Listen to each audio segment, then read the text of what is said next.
चलिए, good morning. चलिए देखो, ये तो क्लास में पढ़ा ही दिए हैं, समझे ना। तो लेकिन फिर भी एक वीडियो इस लेसन का मैं बनाकर भेज रहा हूँ, समझ में आई बात। तो वीडियो को भी देख लेना, हो सकता है कुछ इसमें नई बातें हो, नई बातें मिले आपको। तो आज हम लोग देखेंगे भीड़ में खोया आदमी। भीड़ में खोया आदमी, इसका लाक्षणिक अर्थ बहुत बार बता चुके, बहुत क्लास। लाक्षणिक अर्थ क्या है कि जिस प्रकार भीड़ में व्यक्ति खो जाता है ना, मिसप्लेस हो जाता है, उसी प्रकार व्यक्ति भीड़ में, यानी पॉपुलेशन जो इतनी बढ़ी हुई हमारे देश में, उसमें व्यक्ति का मेरिट खो जाता है, उसका अस्तित्व खो जाता है। वह जो करना चाहता वो नहीं कर पाएगा। इसीलिए यहां राइटर लिखे भीड़ में खोया आदमी। आज सभी खोया हुआ है, मतलब वह कुछ कर नहीं पा रहा है। और ये कहना, यह कहानी नहीं है। फर्स्ट लाइन में लिखा प्रस्तुत निबंध, यानी यह एसे है ना, निबंध है। निबंध में किसी विचार को, थॉट को एक्सप्लेन किया जाता है, पात्रों का ज्यादा नहीं, उसका चरित्र क्या है, उसका हल्की सी चर्चा की जाती है उदाहरण के तौर पर। चूंकि हम लोग क्लास में पढ़ चुके हैं, इसलिए मैं फिर एक्स्ट्रा वीडियो बना रहा हूँ। ऐसे मैंने भेड़े और भेड़िए का वीडियो आज मैंने भेज दिया है, देख लोगे। क्योंकि इसके बाद अगला लेसन, 2 लेसन हम लोग को पढ़ना है, एक भीड़ में खोया आदमी और एक भेड़े और भेड़िए। तो इसका थोड़ा सा बचा हुआ है, वो कर, लेकिन मैं शुरू से वीडियो बना रहा हूँ, भेज देंगे। प्रस्तुत निबंध जनसंख्या वृद्धि। देखो, 2 शब्द को, हालांकि डबल इन्वर्टेड कॉमा दिया, प्रिंटिंग मिस्टेक है, यहां सिंगल होना चाहिए। जनसंख्या वृद्धि और पर्यावरण प्रदूषण दोनों एक दूसरे से रिलेटेड है कि पॉपुलेशन जितना बढ़ेगा उतनी परेशानी बढ़ेगी, उतनी गंदगी बढ़ेगी, उतनी बीमारी बढ़ेगी। तो समस्या की जड़ कहां है? जड़ का अगर इलाज होगा तभी जो है बीमारी खत्म होगी। लेखक ने समस्या की जड़ को पकड़ा, समझा और हमें समझाने का प्रयास किया। समझना ना समझना हमारी जिम्मेवारी। पर्यावरण पॉल्यूशन जो होता है, एनवायरमेंट पॉल्यूशन है, वाटर पॉल्यूशन, साउंड पॉल्यूशन, जितने भी तरह के, सब पॉपुलेशन के कारण है। क्योंकि इसी को ध्यान में रखकर लिखा गया। वो लेखक पहले ही साफ कर देते हैं कि यह जो मैं निबंध लिख रहा हूं वह जनसंख्या वृद्धि, पॉपुलेशन ब्लास्ट के कारण जितनी सारी समस्याएं आती हैं, वह पर्यावरण प्रदूषण को भी प्रदूषित करता है और उसके बाद इसको भी देखना। मनुष्य यदि जनसंख्या वृद्धि पर नियंत्रण नहीं लगाएंगे तो वह दिन दूर नहीं जब हम सभी स्वयं इस भीड़ में और इससे उत्पन्न समस्याओं में पूरी तरह खो जाएंगे। मतलब मनुष्य का जो जीवन मिला कुछ अच्छा करने का, वो कुछ भी नहीं कर पाएंगे आप, सब समाप्त। क्यों? साधन समाप्त हो जाएंगे। तो किसके आधार पर हम लोग सिद्धि को प्राप्त करेंगे? इसीलिए कहा कि वह दिन दूर नहीं जब हम स्वयं सभी इस भीड़ में और इससे उत्पन्न समस्याओं पूरी तरह खो जाएंगे, मतलब हमारा अस्तित्व समाप्त हो जाएगा। इस कथा के प्रसंग में उठाई गई समस्या का समाधान की ओर अग्रसर करते, यहां सॉल्यूशन भी बता रहे हैं राइटर। यह विषय हमारे देश की खुशहाली और भविष्य के लिए आवश्यक और महत्वपूर्ण है, जरूरी है और वैल्यूएबल भी है। अब यहां से उदाहरण शुरू होता है कि बाबू श्यामला कांत के अनियोजित परिवार। शब्द कोई अनियोजित, मतलब कोई प्लान नहीं है, सुबह उठते हैं तो क्या करना नहीं करना है, उसी तरह हर काम में, मनुष्य के हर काम में प्लान की आवश्यकता पड़ती है, योजना। बिना योजना के कुछ भी करोगे सक्सेस होगा नहीं, काम ही नहीं होगा ना। तो इसको अपने जीवन में हर जगह लागू करना है, और जो समस्याएं बाद में परेशानी खड़ी करते उसमें तो और करना है। तो इसीलिए उन्होंने कहा अनियोजित परिवार का लेखा जोखा, मतलब उसके बारे में डिटेल ब्यौरा हमें परिवार के सुखी और संपन्न होने की दिशा में सोचने पर मजबूर करता है। प्रत्येक व्यक्ति चाहता है कि वह और उसका परिवार सुखी और संपन्न मतलब जीने के जितने साधन है उसके पास उपलब्ध हो। तो कैसे होगा? इकोनॉमिक्स तुम लोग पढ़े हो, कंप्यूटर पढ़े हो।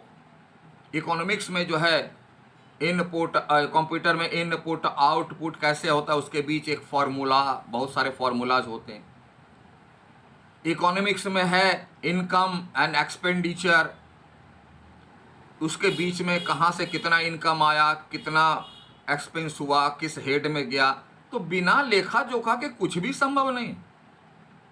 अभी जो ऑनलाइन क्लास कर रहे हैं तो मोबाइल ठीक है कि नहीं, कंप्यूटर ठीक है कि नहीं, हेडफोन ठीक है कि नहीं, कनेक्शन ठीक है कि नहीं, नेट ठीक है कि नहीं, उसका स्पीड ठीक है कि नहीं, ये सारी बातें मिलती है तब सुंदर से चलती है कक्षाएं, नहीं तो नहीं चलेगी।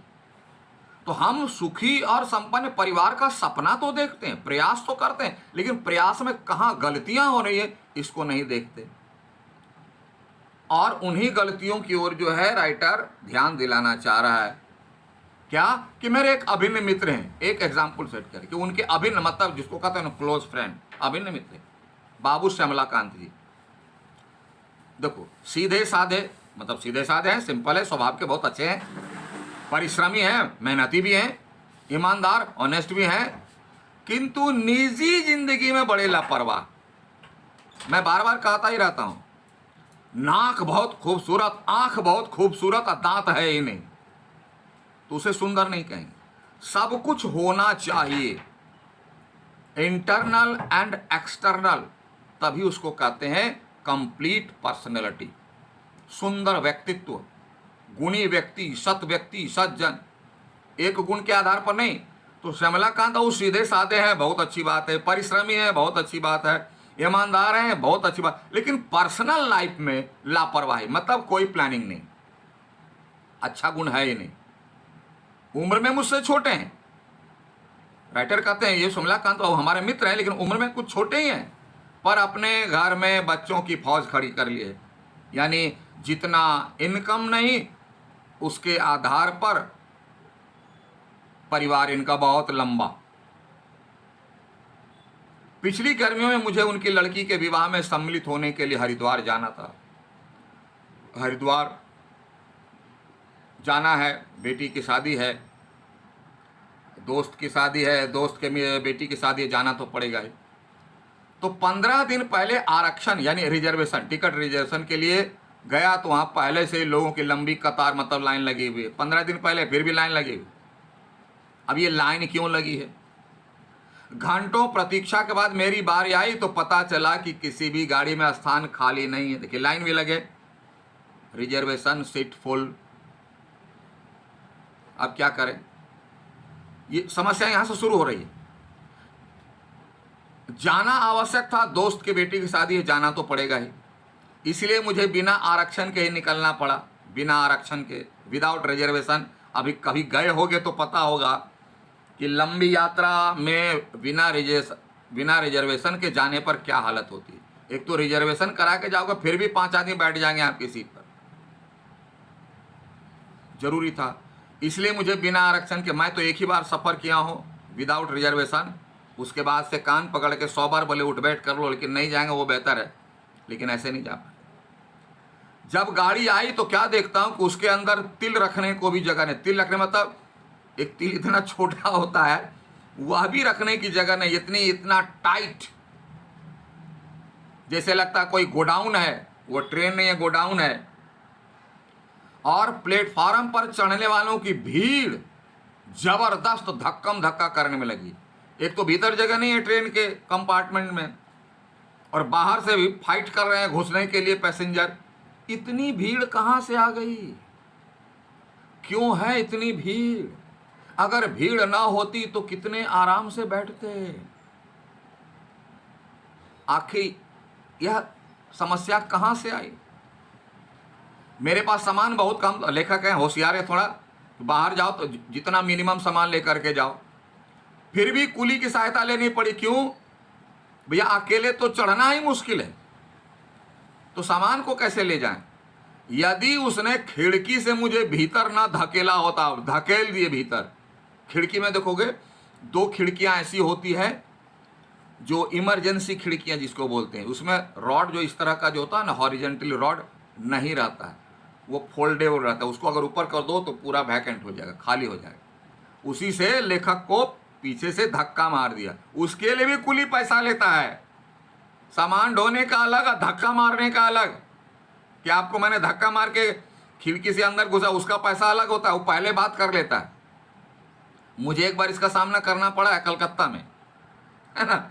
तो ये लेखक करे अगर ना धकेला होता तो गाड़ी छूट जाती। लक्सर स्टेशन का नाम है, लक्सर में मुझे गाड़ी बदलनी थी, चेंज करना था। किसी तरह खिड़की से बाहर कूदा, निकला नहीं, कूदा, जंप गए। तो क्या देखता हूं कि पूरी ट्रेन की छत यात्रियों से पटी पड़ी, मतलब भरी, कवर किए हुए। ट्रेन है ना, तो ट्रेन के छत पर इतने लोग बैठे हुए हैं कि ट्रेन की छत नहीं दिखाई देती, कंपार्टमेंट का ऊपर वाला दिखाई नहीं, कवर किया हुआ, जैसे लगता है कोई ढका हुआ है। पूरी ट्रेन छत की यात्रियों से पटी। सोचता हूं, अब यहां से थिंकिंग शुरू होता है इन सारे सिचुएशन को देख के। सोचता हूं अपने प्राणों को भीषण संकट में डालकर ट्रेन की छत पर यात्रा करने के लिए लोग मजबूर क्यों हो गए? कौन सी मजबूरी है? क्या सरकार दोषी है? भगवान दोषी? बहुत लोग तो भगवान को दोषी बोलते हैं और अपने को बोलते हैं मैं तो इतना स्वच्छ सुंदर विचारवान आदमी हूं कि मत बोलिए सर, मेरे सामने तो भगवान भी फेल। ये थॉट कहां से आता है पता नहीं। इन लोगों को रेल के नियम, व्यवस्था और अनुशासन का ध्यान क्यों नहीं? कहते मैं बुद्धिमान जीव हूं, बड़े भाग मानुष तन पावा, सर्वश्रेष्ठ मानते हैं, और इतनी अकल नहीं है। कहां चली गई अकल? घास चरने।